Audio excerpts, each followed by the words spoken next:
One of the approaches I've developed is the OLE approach of communication.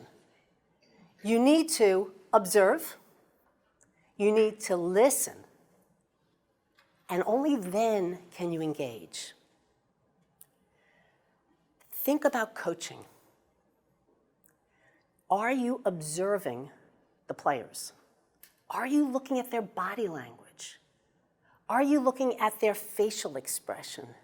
You know who the good players are. Now, I've heard stories from coaches when they're recruiting, they don't even have to watch the person play very long. They can look at their body language on how they respond to the huddle and how they respond to the coach and decide whether or not they want to recruit a player like that. So I'm preaching to the choir here. You observe body language.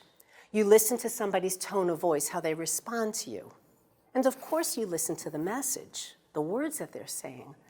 But that OLE, the observing and listening, are critical.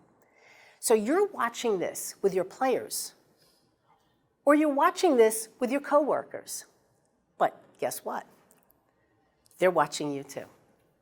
So think about how you stand when you're talking to somebody. How open are you when you're explaining something to somebody?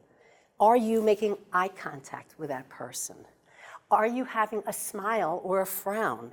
Or are you saying something very upsetting to them, but you're smiling? Well, how credible are you? Or how likable are you? You may not care if you're liked, but if we have these inconsistencies, there are problems. What's the tone of your voice like? Do you sound like you're yelling? And you have to know who the person is, because we keep adapting to every person. So somebody may love being critiqued, and they thrive on that, and another person will wilt if that happens. Some people need that close connection and being close to them. Other people need the distance. And so the only way we're going to communicate effectively with people is to think about that OLE approach. Observe what they're doing and listen to not just what they're saying, but how they say it.